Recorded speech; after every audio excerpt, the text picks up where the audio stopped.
ከዚህ በፊትም ደጋግሜ እናገረዋለሁ። ከአብርሽ ጋር በሚኖረኝ ቆይታ ሁሌም ደስተኛ ሆኜ ነው የምኖረው። ሁላችንም ማለት ነው የሚያስፈልገንን ነገር በጋራ እንትን እያልን መጋጨት ሊኖር ይችላል፣ መኮራረፍ እኮ ሊኖር ይችላል አይደለ? ያንን ግን በምንም ተአምር በውስጣችን ሳናስገባ ይቺ ልጅ ህይወቷን ታስቀጥላለች። ነገ ማግባቷ አይቀርም አይደለ? ይታወቃል፣ እንደምታገባ ይታወቃል። አታግቢ የሚል ህግ የለም፣ መብቷ ነው እሷና በዚህ ህግ እንዲገባቸው ይገባል። እነዛ ወገኖች ህጉን መጀመሪያ ማወቅ ያስፈልጋል ነው። አሁን ይኸውልህ ምን አለ መሰለህ፣ ሰው የሰው ስኬት የማይፈልግ ሰው አለ። ሁሌም ወድቆ ሲያለቅስ እንዲኖር የሚፈልግ ሰው አለ። እነዚህ ሰዎች ደግሞ በእርግጠኝነት ነው የምልህ የሚፈልጉት አንድ ነገር ምንድነው ካልከኝ ገንዘብ ብቻ ነው። ሰው ምንም ግድ የሌላቸው ማለት ነው። የሆነ ንብረት ይፈልጋል። በቃ ንብረት ፈልገው ንብረቱን የሆነ መካፈል ወይ መውሰድ እንጂ ሰው የራሱ ጉዳይ በቃ አሁን ወንድማቸው ተቆርቆሮ አይደለም፣ ለልጅቷ ተቆርቆሮ አይደለም። ሰላም እንዴት ናችሁ? ውድ የአፎት ቤተሰቦች እንግዲህ ከስንት ጊዜ በኋላ ተመልሰናል ማለት ነው ከሌይኩን ጋር ኦሬዲ ከ10 ቀን በላይ ያለፈ ከዛም በላይ ቆይተናል። አዎ እና ዛሬ ስንመጣ ወደ እናንተ አዲስ ነገር ይዘንላችሁ ነው የመጣን። ያው ትንሽ ደስ ይላል።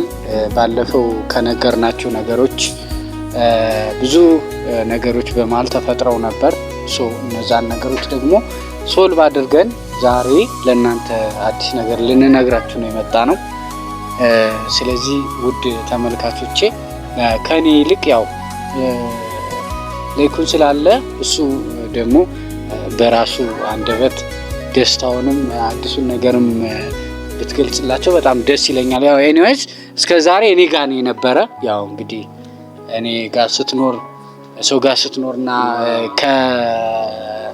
በራስ ስትኖር ይለያያል። አስከፍቼ ሊሆን ይችላል ምናምን የተለያዩ ነገሮች አሉ፣ ያላሟላውልህ ነገሮች ሊሆኑ ይችላሉ ምናምን።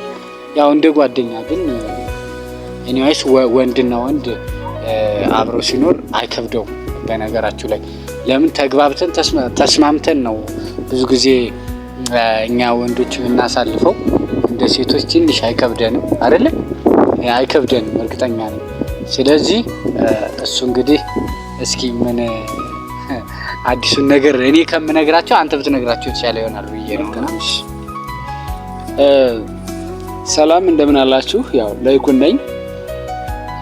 እንግዲህ ከ10 ቀን ከ12 ቀን በኋላ ነው ተመልሰን የመጣ ነው ማለት ነው። ያው የነበረውን ነገር ታውቃላችሁ። ድንገት ያው በትዳር ላይ እንዳለው ታውቃላችሁ። የማታውቁኝ ደግሞ ዛሬ ላይ እኔ ሌይኩን አግብቼ እየኖርኩ ያለሁኝ አንድ ግለሰብ ነኝ ማለት ነው። የምታውቁኝ ደግሞ ያው ሌይኩን ከብርሃን ጋር ተጋብቶ እንደሚኖር ያው ዛሬም ደጋግሜ እንደምነግራችሁ ማለት ነው። እየኖርኩ ያለ ድንገት የሆነ ችግር ተፈጥሮ ነበረ።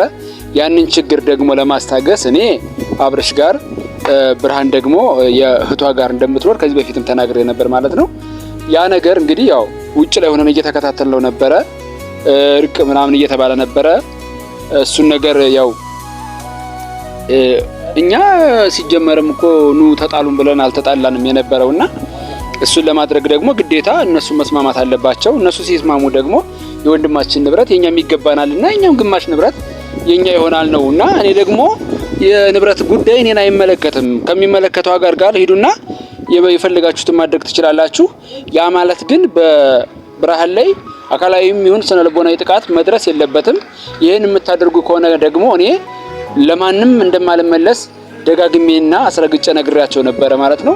እሱን ለማድረግ ነው እንግዲህ እስካሁንም ድረስ የቆየሁት ማለት ነው። ስለዚህ ያው መጀመሪያም ቢሆን ያው እኛ የምንፈልገው ሰላማችንን ነው ብለን ነው በሰላም እየኖርን የነበረው። ነገር ግን እንደዚህ አይነት ችግሮች መጥተዋል። ኤኒዌይስ ይሄንን ጉዳይ ወደ ኋላ መለስበታለሁ። ያው እስከዛሬ ድረስ ኦልሞስት ከ13 12 ቀን አካባቢ ከአብርሽ ጋር ስኖር በእውነት እኔ አብርሽን ከዚህ በፊትም ደጋግሜ እናገረዋለሁ። ከአብርሽ ጋር በሚኖረኝ ቆይታ ሁሌም ደስተኛ ሆኜ ነው የምኖረው። ሁላችንም ማለት ነው የሚያስፈልገንን ነገር በጋራ እንትን እያልን መጋጨት ሊኖር ይችላል፣ መኮራረፍ እኮ ሊኖር ይችላል አይደለ? ያንን ግን በምንም ተአምር በውስጣችን ሳናስገባ ሁለት ወንደላጤዎቹ ሲኖሩ ልክ የሚያሳልፉት የራሱ የሆነ ላይፍ አለው። ደስ የሚል ላይፍ አለው፣ ደግሞ የሚደብር ላይፍ አለው። ለምሳሌ ከሚደብረው ላይፍ ሽንኩርት መክተፍ አሁን እንከትፋለን እኮ እንሰራለን እኮ ግን በቃ የሚከብደን እሱ ነገር ነው። በቃ ማብሰሉ ጋር ምናምን በጣም ጎበዝ ነው እሱ በጣም ጎበዝ ነው። ግን ያስለቀሰናል ነው ዋናው እሱ ነውና እኔ አይነት ላይፎች አሉ በእንትናችን ኢንጆይ የምናደርግባቸው ናቸው እነዚህና እጅግ በጣም ደስተኛ ሆኜ ነው። ያው ያላሟለው ነገር አለ ወይ እኔ ደስተኛ ሆኜ ነው የምኖረው በምንም ተአምር ማለት ነውና እሱ ነገር ደስ ይለኛል በጣም በብዙ መንገድ ደግሞ በእውነት ከመጀመሪያው ከእስር ቤት ከሶወጣ ጀምሮ እዛ ያለው ጀምሮ ያለውን እስቲል እስካሁን ድረስ ያው አብርሽ ከዛ በፊት የማውቀው ልጅ ነው ግን ደግሞ ዛሬም እስካሁን ድረስ አብሮኛል። እጅግ በጣም በእውነት ትሁት ልጅ ነው። ለእኔ በጣም ምርጥ ጓደኛዬ ነውና ጓደኛ የሚለው ነገር እንትን ባይል ወንድም ማለት ይቻላልና መወለድ ቋንቋ ነው የሚባለው ነገር እዚህ ጋር ነው እንትን የሚሆነውና ደስ እያለኝ ነው የኖርኩት። እና ወደ ጉዳያችን ስንገባ ምንድነው ጀስት ሰዎቹ እንትን ብለዋል። በነገራችን ላይ ኦሬዲ የተስማሙ ወገኖች አሉ፣ ያልተስማሙ ደግሞ ወገኖች አሉ። ማለት ገንዘብ ይገባኛል ያለ ወገን ለሁለት ተከፈሉ ማለት ነው። ሰው ግን እኔ ይገርመኛል በግል ንብረት በራሷ ገንዘብ የኔም ይገባኛል የወንድማችን ንብረት ስለሆነ የኔም ይገባኛል ማለት አስፈላጊ ነው እንደኔ አይደለም።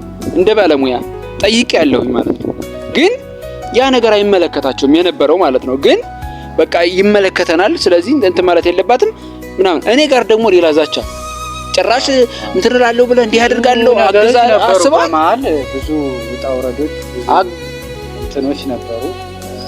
ያው በሰላም እኛ ለመታገስ እሱም እንዲታገስ ብዙ ጥረቶችን አድርገናል። ለምሳሌ መሀል ላይ እሱም ሊሄድ ፈልጎ ነበር እሷን ሲረብሻት ምናምን። እኔ ደግሞ ነገሩን ማስፋት አስፈላጊ ስላልሆነ ጉዳዩ ከእሷ ጋር የተያያዘ ስለሆነ በእሷ ታከው እሱን እንዲጎዱት አልፈልግም እውነት ለመናገር።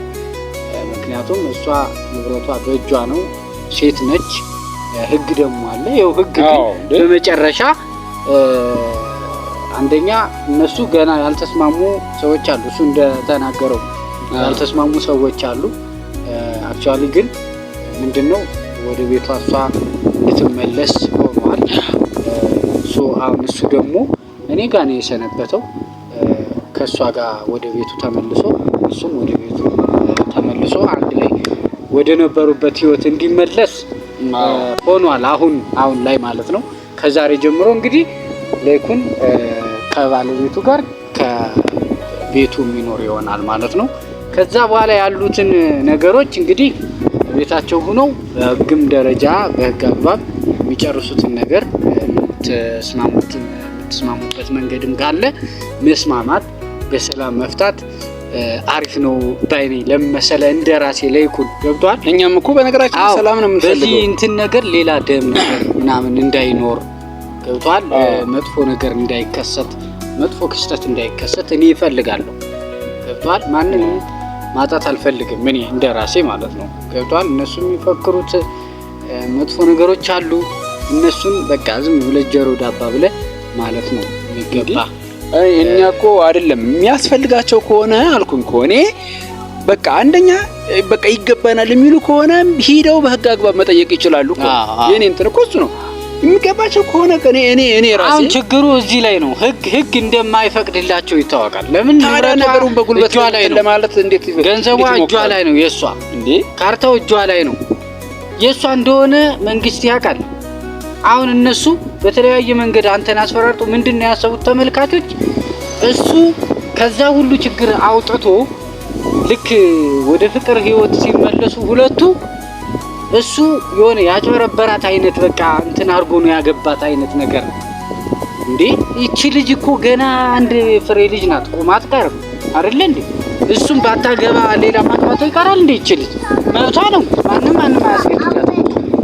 ማግባትም አለማግባትም የሷ መብት ነው። ባይዘወይ ንብረቱን ደግሞ የወንድሜ ነው የገሌ ነው የሚባል ነገር የለም። ንብረቱ ማንም ሰው በትዳር ይኖራል። አንዱ ወይ እናት ወይ አባት ሲለይ ወይ እና የተለየው ተለየ ያለው ላይ ነው ንብረቱ የሚያስቀጥለው እንጂ የወንድሜ ምናምን ቅብጥር ሲያ አይሰራም። ህግ ላይ ስትመጣ እንደዚህ ሲጀመር ራሴ ነኝ የሰራሁት ነው ያለው። ራሴ ነኝ የሰራሁት።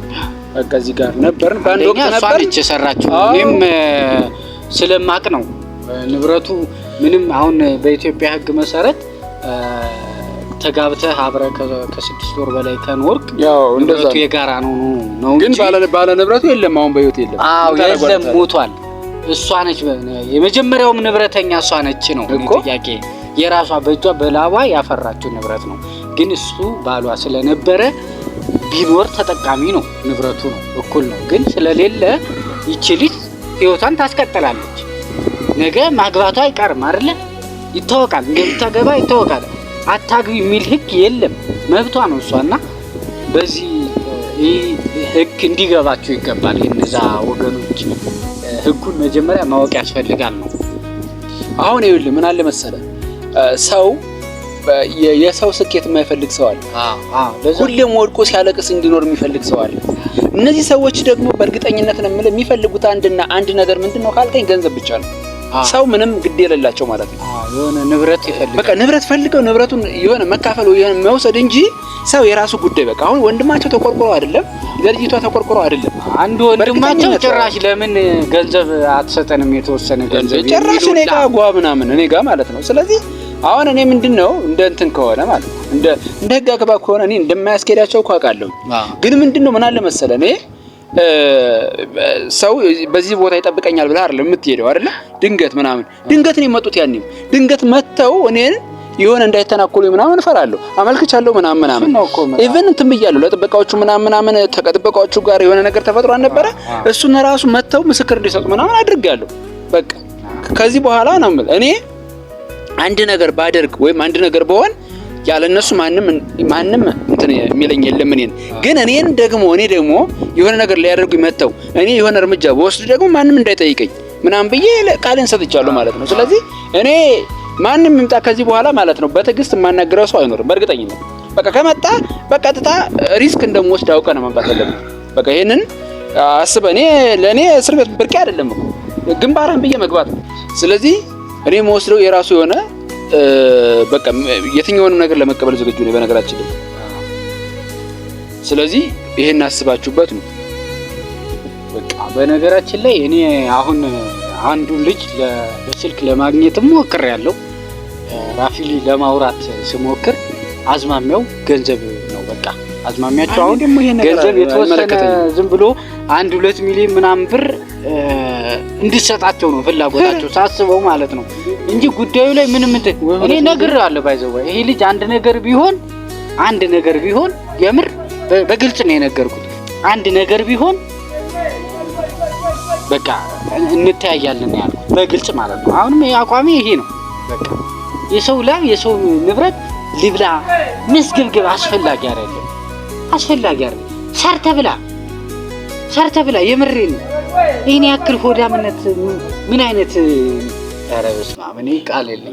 ተዋቸው በእናትህ። ስለዚህ አሞነይ እኔ ከዚህ በኋላ በቃ እኔ ማለት በጣም እኔ ምፈራ ምንድነው ምን አለ መሰለህ አሁን ኦሬዲ አብረን እየኖርን እያለን ድንገት በቃ የሆነ ነገር ሆነ ተመልሶ ነው ወደዛ ሲሄድ ብቻዋን እዛ እንደምትኖር ሳስብ ነው እንትን የሚለኝ እንጂ ትፈራለህ ታውቃለህ።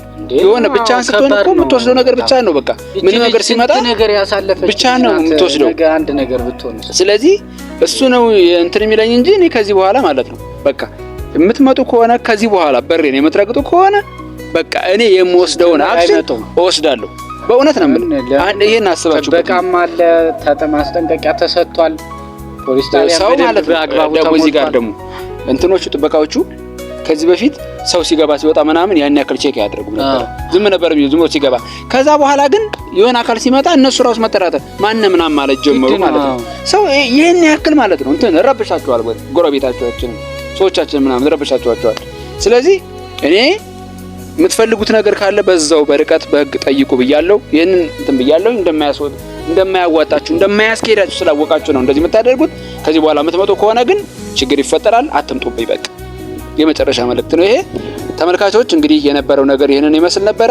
እንግዲህ ከዛሬ በኋላ እኔ ላይኩን ያው ከባለቤቴ ከብርሃን ጋር ነው ቤት የምታገኙኝ ማለት ነው። እዛው ነው የምሰራው። ከዚህ በኋላ እንግዲህ እስካሁን ድረስ በእውነት በጽናት ስለተከታተላችሁኝ፣ ስላጽናናችሁኝ፣ ስላጸናችሁኝ ጭምር በተለያየ መንገድ ሐሳባችሁን ስለገለጻችሁልኝ ምናምን ይገርመኛል በእውነት። የህግ አማካሪ ይልኩልኛል እንዲህ አይነት ቦታ ላይ የህግ አማካሪ አለ ምናምን ሂድ ምናምን ይላሉ። እንደገና ደግሞ የሳይኮሎጂካል እንትን የሚሰሩ ሰዎች ላይ ከሌ ጋር ሂድ ምናምን ይሉኛል። ሳይኮሎጂካሊ አልተጎዳውም በነገራችን ላይ በቃ ያው ልጅቷን ነው ኦሬዲ እንደምንም ለማስተካከል ሞክሬያለሁ። ኦሬዲ በቃ ኖርማል ነች። ኦሬዲ አግብቻት እየኖረች ነው። በቃ ምንም አይነት ችግር የለባትም አሁን ላይ። እሱን አልፈነዋል ማለት ነው። ስለዚህ ተመልካቾች ስለምትሰጡኝ አስተያየት ከወዲሁ ላመሰግናችሁ እወዳለሁ። በጣም እወዳቸዋለሁ። እንግዲህ ከዚህ በኋላ የሚሆነው ምንድነው? ከብርሃን ጋራ እዛው እያለን የሚገጥሙንን ነገሮች እዛው እየተከታተልኩኝ ወደ እናንተ አደርሳችኋለሁ። ከአብርሽ ጋር ስገናኝ ደግሞ የአብርሽ እንዲሁም ደግሞ ከሌሎች ጋር በመገናኝበት ጊዜ ለእናንተ ያስተምራሉ የምንላቸውን ላይፎች እንዲሁም ደግሞ ትምህርት አዘል ነገሮች ምናልባት እኔና አብርሽ ፖድካስት ምን ጀምር ከሆነ እኔ ጋዜጠኛ ነኝ፣ እሱም እንደዚህ የማህበራዊ ሚዲያ ባለሙያ ስለሆነ ካሜራማን ነው እሱ ራሱ። ስለዚህ ያንን የምንሰራ ከሆነ ባለ ታሪኮችን ከውጭ የመጡትን ማለት ነው ስፔሻሊ ከአረብ ሀገራት የሚመጡ በጣም ብዙ እህቶች አሉ፣ በጣም ብዙ ወንድሞች አሉ። እንዲሁም ደግሞ እዚሁ ኢትዮጵያ ውስጥ ደግሞ የሚኖሩ ደግሞ በጣም ደግሞ ዊርድ የሆነ ላይፍ ያሳለፉ አሉ፣ ህይወትን የሚመሩ አሉ። አሁን እስካሁን ድረስ እሱን ነገር ያስተምራል የምንለውን ወደ እናንተ ለማቅረብ እንግዲህ ገና ዝግጅት ላይ ነን። ከተሳካልን እሱን እናቀርብላችኋለን ማለት ነው። ተመልካቾች በጣም ነው የምንወዳችሁ፣ ጸልዩልን። እየጀመርን ነው ገና። እንግዲህ እኔ በሙያዬ እሱንም በሙያው እናንተ እናገለግላለን። እንግዲህ የምንከፍተውን የፖድካስት ሾው እናንተ ሰብስክራይብ አድርጋችሁ ለቤተሰቦቻችሁ ሼር እንድታደርጉላቸው ከወዲሁ እንነግራችኋለን። ምንድነው ቻናሉ ካላችሁን ደግሞ ግን አልከፈትነውም። ያኔ ስንከፍተው እንነግራችኋለን፣ እናሳውቃችኋለን። እንወዳችኋለን በጣም። መልካም ጊዜ። ና በልሸኝ